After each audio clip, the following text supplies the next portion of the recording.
నమస్తే, నేను మీ సతీష్. తమిళనాడులోని కోయంబత్తూరులో ఒక విషాదకరమైనటువంటి సంఘటన, ఒక దారుణమైనటువంటి సంఘటన. 10 ఏళ్ల బాలిక పైన అత్యాచారం చేయగా ఆ పిల్ల చనిపోయింది. అయితే ఈ అంశం పైన ఐపీఎస్ అధికారులు ప్రెస్ మీట్ పెట్టడం, ఆ ప్రెస్ మీట్లో ఇలాంటి ఒక విషాదకరమైనటువంటి సంఘటన పైన దాన్ని అడ్రస్ చేస్తూ మాట్లాడే సమయంలో ఆ ఐపీఎస్ అధికారులు, ముఖ్యంగా ఒక మహిళా ఐపీఎస్ కూడా అందులో ఉన్నారు. వాళ్ళు వ్యవహరించినటువంటి తీరు, అక్కడ నవ్వుకుంటూ, గోళ్ళు గిల్లుకుంటూ, ఫోటోలు చూసుకుంటూ, మరి ఏదైతే జరిగినటువంటి బాధితుల్ని ఎదురుగా పెట్టుకుని, ఆ బాధిత కుటుంబీకుల్ని ఎదురుగా పెట్టుకుని ఐపీఎస్ అధికారులు వ్యవహరించినటువంటి తీరు ప్రస్తుతం వివాదాస్పదంగా మారుతూ ఉంది. దానిపైన సోషల్ మీడియాలో నెటిజన్లు కూడా పెద్ద ఎత్తున ఫైర్ అవుతున్నటువంటి పరిస్థితి. ముఖ్యంగా ఐపీఎస్ అధికారులు మరి ఇట్లాంటి ఒక సంఘటనని అడ్రస్ చేసేటువంటి సమయంలో అక్కడ ఉన్నటువంటి పరిస్థితులు, అక్కడ ఉన్నటువంటి ఆ సిచ్యువేషన్స్లో వాళ్ళు వ్యవహరించాల్సినటువంటి తీరు ఈ రకంగా ఉంటే ఇది సమాజానికి ఏం సందేశం ఇస్తున్నట్లు? ఇదే పెద్ద ఎత్తున చర్చలు జరుగుతున్న నేపథ్యంలో అసలు ఇది కోయంబత్తూరు సంఘటన ఎలా చూడాలి? ఇదే అంశం మనతో చర్చించేందుకు సీనియర్ జర్నలిస్ట్ డివిఎస్ గారు ఉన్నారు. సార్ నమస్తే. నమస్తే సార్, ముఖ్యంగా కోయంబత్తూరు ఆ పాప ఇన్సిడెంట్, దానిపైన మీడియాని అడ్రస్ చేయడానికి వచ్చిన ఐపీఎస్ అధికారులు వాళ్ళు వ్యవహరించినటువంటి తీరు ప్రస్తుతం సోషల్ మీడియాలో కూడా పెద్ద ఎత్తున హాట్ టాపిక్గా మారింది. అసలు దీనిపైన మీ అబ్జర్వేషన్? ఇండియన్ పోలీస్ సర్వీస్ అంటే ఐపీఎస్ అంటే, లేకపోతే ఐఏఎస్ అంటే అదొక ఆనర్, అదొక బాధ్యత, అదొక సర్వీస్. వాళ్ళకి ముస్సోరీలో ఇచ్చేటువంటి ట్రైనింగ్ కానీ, అన్ని శాఖల్లో వాళ్ళు పనిచేసి కానీ చివరికి కలెక్టరు లేకపోతే జేసీ ఆ స్థాయికి రారు. ఐఏఎస్లు చేయాలంటే కింద ఎంఆర్ఓ ఆఫీస్ దగ్గర నుంచి పనిచేసుకుంటూ రావాలి, శాఖలపై పట్టు సాధించాలి. ఐఏఎస్లకైతే ఇది ఐపీఎస్లు అంటే ఇప్పుడు మీకు ఏ బాధ్యత, మీరు ఎటువంటి సేవ చేయడానికి వచ్చారు, ఏ ఓత్ తీసుకున్నారు, మీకున్న గైడ్ లైన్స్ ఏంటి, అసలు ఎంత బాధ్యతారాహిత్యం, అది సెన్సిటివిటీ.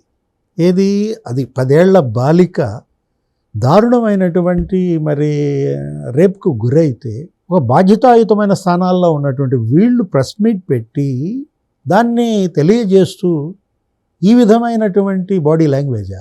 చూశాను నేను ఆ వీడియో. మీరు వేసారా, మీరు చూసారా? అది ఏంటి అసలు? ఆమె ఏదో ఇట్లా ఈ టైప్లో ఇట్లా చేతులు ఇది చేస్తూ, నాకు నిన్న మా మనవాడితో ఏదో వీడియో పంపారు. వాడు అక్కడ డే కేర్కి వెళ్తుంటాడు.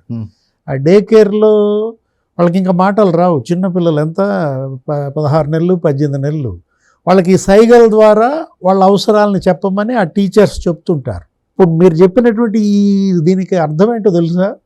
మోర్. వాడికి ఏమైనా పెట్టారనుకో, గ్రేప్సో లేకపోతే మ్యాంగోసో, ఇట్లా ఆడనుగా ఇట్లా అన్నాడు అనుకో, అర్థం ఏంటి?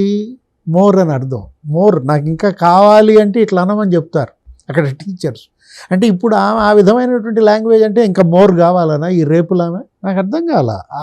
ఆమె చేష్టలు ఎవరు? ఆమె పేరేంటి? రమ్య భారత, IG west zone, inspector general స్థాయిలో. అంటే ఇన్నాళ్ళ మీ సర్వీస్ నేర్పింది ఇదేనా? మీ అనుభవం నేర్పింది ఇదేనా? ఆ పక్కన ఇంకొక ఆఫీసర్, ఇద్దరు చిట్ చాట్, ఆయన చేతిలో ఫోను. అంటే దీని గురించే, ఈ ఇన్సిడెంట్ గురించే చెబుతూ తమిళనాడు మంత్రి, మొన్నే మంత్రివర్గ ప్రమాణ స్వీకారం చేసిన ఆమె ఎవరా లేడీ, కీర్తన, ఆమె కూడా ఏదో నవ్విందని దీని గురించి ప్రెస్ మీట్లో మాట్లాడుతూ ఆమె కూడా కొంచెం నవ్వారు అనేది కూడా ఇవాళ అసలు మీడియాలో. అంటే ఇన్సెన్సిటివిటీ అనుకోవాలా దీన్ని? ఇష్యూ ఏంటి? మీరు ఎలా ప్రజలకు దీన్ని తెలియజెప్పాలి? మీరు తీసుకున్న చర్యలు చెప్పాలి. ఇట్లాంటి పునరావృతం కాకూడదని చెప్పాలి.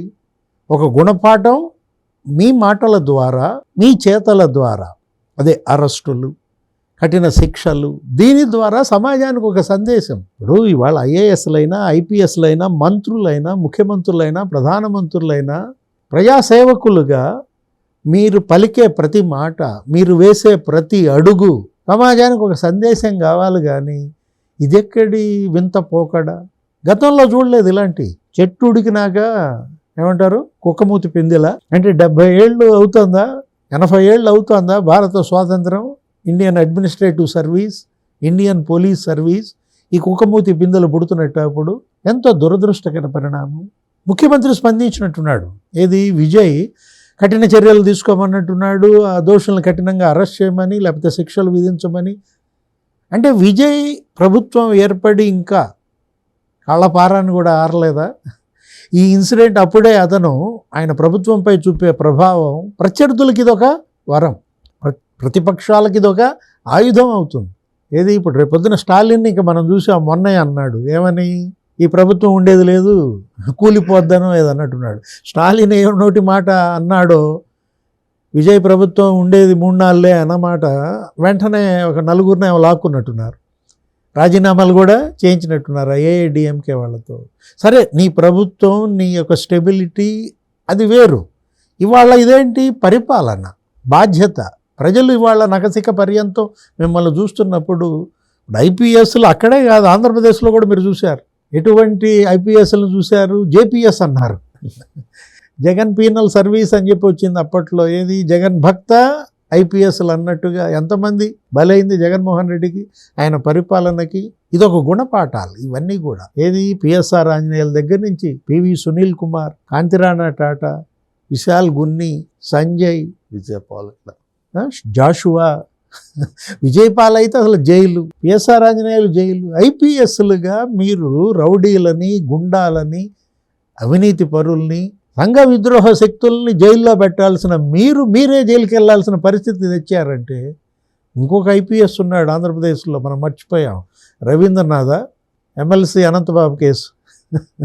ఎంత దారుణం. అరే, డోర్ డెలివరీ చేశాడు, కిరాతకంగా చంపి డోర్ డెలివరీ చేస్తే ఇతను ప్రెస్ మీట్ పెట్టి, మీరు ఇది ప్రెస్ మీటేగా. ఇప్పుడు ఈ తమిళనాడు కూడా ప్రెస్ మీటే. ఆమె ఎవరు, రమ్య భారతి. ఆయన అయితే రవీంద్రనాథ్ ప్రెస్ మీట్ పెట్టి ఎమ్మెల్సీ అనంతబాబు గారు ఆయన్ని తోశారు, వెంటనే వెళ్ళి ఇనపగడ్డ కొట్టుకున్నాడు, తలబగిలి చచ్చిపోయాడు అని 2-3 సార్లు అనంతబాబు గారు అతను నిందితుడు, A1 ముద్దాయి. ఇప్పుడు జైల్లో ఉన్నట్టున్నాడు, ఏదో మొత్తానికి అతను ఏదో ఇప్పుడు మళ్ళీ బెయిల్ కోసం వేసినట్టున్నాడు. అలాంటి రవీంద్రనాథ్ ఆ రోజు ఎంత అన్పాపులర్ అయ్యాడో, ఎంత అప్రదిష్ట పాలయ్యాడో. ఆయన సర్వీస్ 30-35 ఏళ్ల సర్వీస్ ఎందుకు బుగ్గిపాల. అసలు పిఎస్ఆర్ ఆంజనేయులు అయితే మరీ అన్యాయం. డీజీ కావాల్సినాడు. ఎంతమంది ముఖ్యమంత్రుల దగ్గర పనిచేశాడు. ఆ కాదంబరి జత్వానీ కేసులో ఏంటి, కిడ్నాప్ కేసు, లేకపోతే రఘురామకృష్ణరాజు చిత్రహింసల కేసు. అంటే ఇవాళ వీళ్ళు ఏది అటు డబ్బు కోసమా, లేకపోతే ఈ బాధ్యతని, ఈ విధి నిర్వహణని ఏమనుకుంటున్నారు? ఇదేమో ఫ్యాషన్ అనుకుంటున్నారా, లేకపోతే ఇదేమో గ్లామర్ అనుకుంటున్నారా? ఏ ఉద్దేశంతో మీరు ఇవాళ ఎంపిక అయ్యారు? ఇవాళ మొత్తం 140 కోట్ల మంది భారతీయుల్లో మిమ్మల్ని ఎందుకు ఎంపిక చేసుకుంది యూపీపీఎస్సీ? మీ చదువు చూసి, మీ విజ్ఞానం చూసి, మిమ్మల్ని ఏదో దేశ సేవకు, ప్రజాసేవకు మీరు తగినాళ్ళని మీ మేధస్సు, మీ ప్రతిభ గుర్తించి మిమ్మల్ని ఐఏఎస్లుగా, ఐపీఎస్లుగా చేస్తే వీళ్ళు చేసేది నవ్వుబాటు పాలవుతున్నారు. నవ్వుల పాలు వాళ్ళు అవ్వడం కాదు, వ్యవస్థని నవ్వుల పాలు చేస్తున్నారు. Thank you. నమస్తే.